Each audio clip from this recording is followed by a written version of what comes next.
Hey, hiya. It's Friday, and I'm Marcia Grace, your calm creativity connector. And my question for you today is how often do you say thank you to a colleague that did you a favor? Or maybe your kid who remembered to do their chore? Or how about your spouse who paid you a compliment? Are you grateful? Do you say thank you? Because you may think they know and appreciate that you have, for whatever they did for you, and they probably do. But it's amazing how our relationships improve when we speak when we speak the words of our heart, when we let them come out, and we share them with one another. So, my spiritual path, A Course in Miracles. This is my old first book. I know the lettering is backwards, but this was well used and well loved. This book, which is my spiritual underpinning, says we have two voices in our minds. One is the ego, which is always in defense mode, always worried about what happened before and what's going to happen in the future, and is always in a state of emergency, which is where we are most of the time, right? If we're honest. But then there's that other voice, which is our spirit, the voice of spirit in us, which everyone possesses. We may not listen for it, but everyone possesses it, and we can nurture it and allow and bring it out certainly through my process of teaching meditative contemplation. But there are many other ways, of course, too, to get to that place. But what the Course says about those two voices is you have a choice in everything that you do, every situation, every encounter with every person. You have a choice. So we're on ego automatic initially. That's how we start out. We came into the world, we were taught to pay attention to everything going on out there. So it takes a conscious decision to do otherwise, to listen to that internal guidance, that still small voice that will say to you the things that will really be in your benefit, because the ego will not give you beneficial things. It'll give you protective things. And in some cases, that's really essential. We need to be protected. But very often it prevents us from succeeding. It prevents us from stepping outside our comfort zone and doing some interesting thing that a new thing, something new that will bring us all upward and onward. So I just want to tell you a little story that, as an example. Yesterday morning, I got up with the full intention of starting my blog so that I could get it done, because I knew I had a busy afternoon, and the next day was going to be busy, and I had to get it. I'd have to get it done so that I could meet my deadline. And did I? No.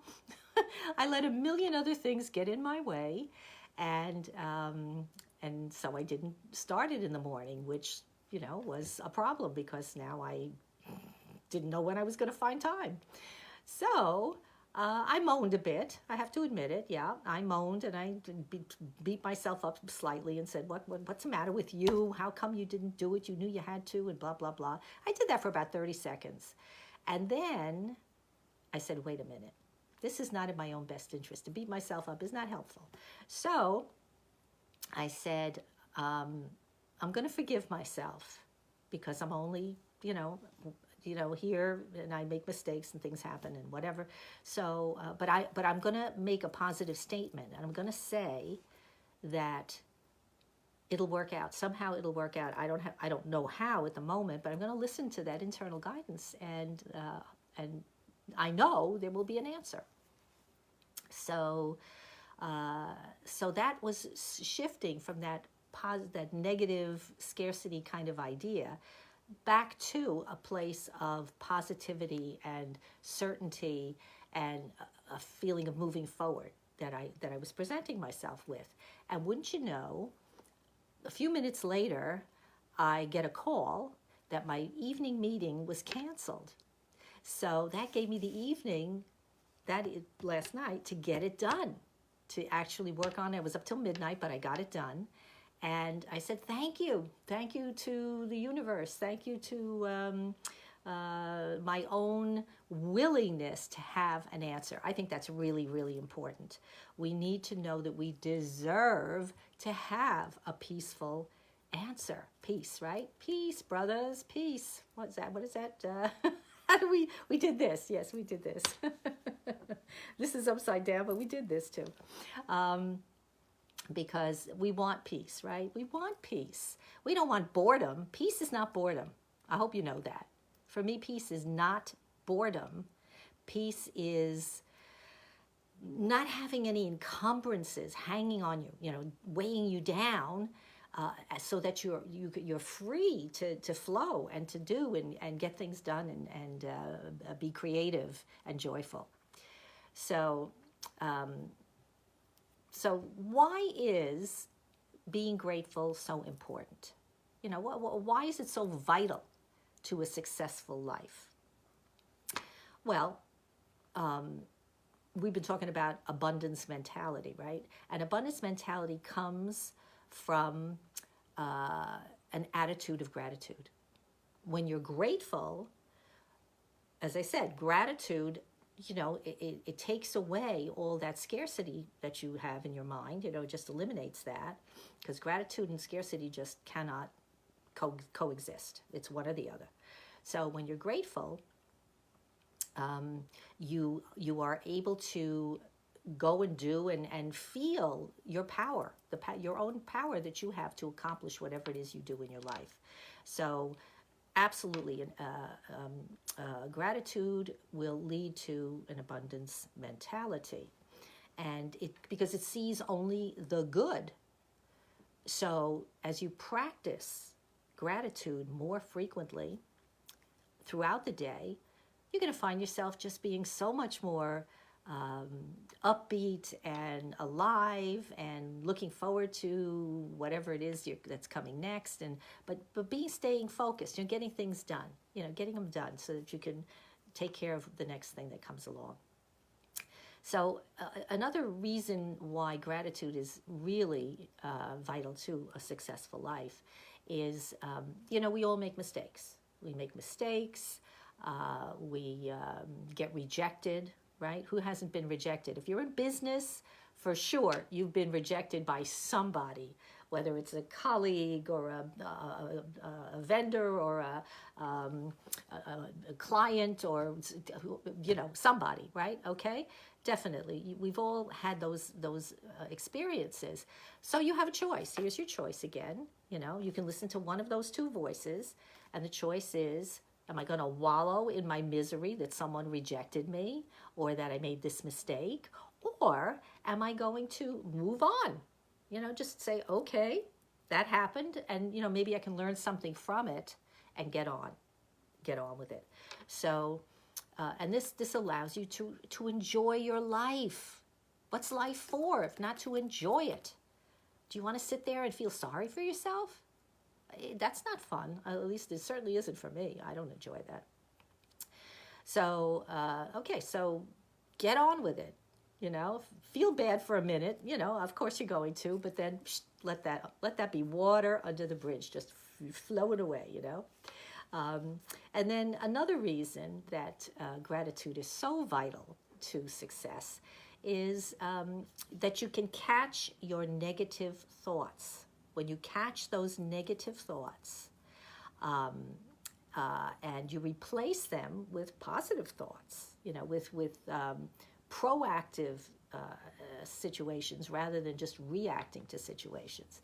When you catch them, you know that there's going to be an answer, even if you don't have the answer at the moment. Just like the little story I told you before, that even though I didn't know how I was going to write that blog in time, I trusted, and that's what my course says. This course says we learn how to trust spirit, to help us get our jobs done. Now, that doesn't mean you sit back and just say, okay, tell me what, I'm waiting, no. If you're really listening to your guidance, it's a very active kind of experience. It says, go do this, and you know it. It's clear. Just go do it. And it leads you to the next thing and the next thing and so forth. So we've always got to have those spiritual ears pricked for the next thing, the next thing that we should be doing. How do we nurture this attitude of gratitude? We could do that in many ways, and you find the way that works for you. These are just suggestions, but certainly these are things that have worked for me and many other people. And one of them, of course, is journaling. When you can write down, if you can catch your negative thoughts and write them down, seriously. Wow, I just had this thought that I might get COVID if I go here or there or whatever. I don't know. Whatever the scary thought is, write it down, and then you can look at it. Then it becomes like, oh, I wrote this down. Well, is this really true for me? Is this really something I need to worry about? And maybe it is, and if it is, well, then you're going to do something about it. You're going to put your mask on. You're going to maybe not go to that place right now. Whatever it is, you find the answer that allows you to live your life and move on without maintaining that sense of fear. So maybe if writing down the problems or the fears doesn't work for you, you can do the reverse. And you can write down the things that you're grateful for. So, for instance, the other day, the tiniest little things. I went to look for, what was I looking for? I was looking for something, whatever it was, and I discovered it was like right under my nose. It was like I could reach for it and get it. I thought I was going to have to look all over the place, but there it was. So I mean that's a silly little thing, but those little things, when you can just stop for a second and say, thank you, that made my life like just a tiny bit easier. Isn't that wonderful? And celebrate it for that split second. The next moment is going to be that much lighter and brighter. It will. So, so write down the things you're grateful for. And one of the ways you can do that, maybe if you're not into writing, maybe it's too laborious to find a pen and get a piece of paper somewhere or whatever. I tend to use a notebook, but I have different methods. Another one, which is really good now in these days when we have so many apps available to us, is to just talk into your phone. If you have, what are some of those? You have I use Dictaphone, but there's Evernote. There's all kinds of things that you can use, apps on your phone to record what you're experiencing and keep a record of it. Send it to yourself, email it, I don't know, whatever you do, so that you can keep a record, and you can look back at the end of the day and say, look how many times I had an opportunity to be grateful, or look how many times I had an opportunity to see a mistake and acknowledge it, right? Because if you can't acknowledge your mistakes, are you ever going to fix them? No. So it's exceptionally important that you acknowledge when you've made a mistake. If you said something inappropriate to someone, go and apologize. They'll be so happy.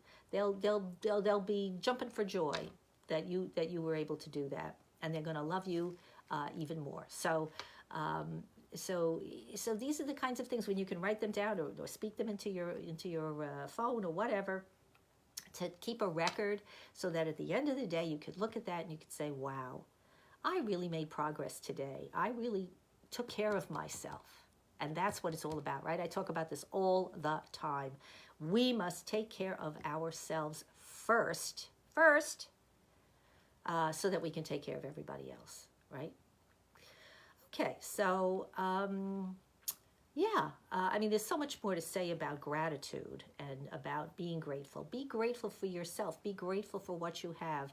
I spend a few minutes every morning being grateful before I've even started my day. I'm grateful for what the day will bring me. I prepare myself to have a great day, right? If you put that thought out there and you say, I expect today to be a great day, it will be. It will be, because you've decided, and it will be so. Because what we perceive is what we believe. Okay, if whatever you believe in your mind is what you will perceive in your life. If you believe the world is scary and people are out to get you, are you going to, what do you think you're going to see?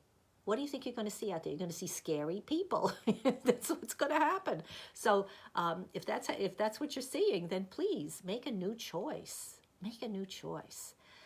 Again, the way I do it is through my meditative contemplation. You can read more about it on my website at marshagrace.com. You see the link is somewhere in the thing here.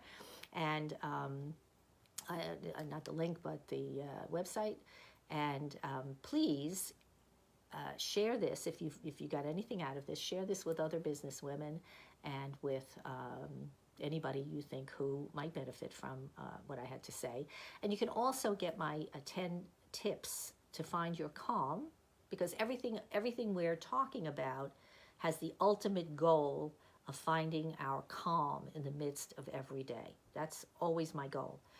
And so having gratitude creates that calm. That's why I'm talking about it.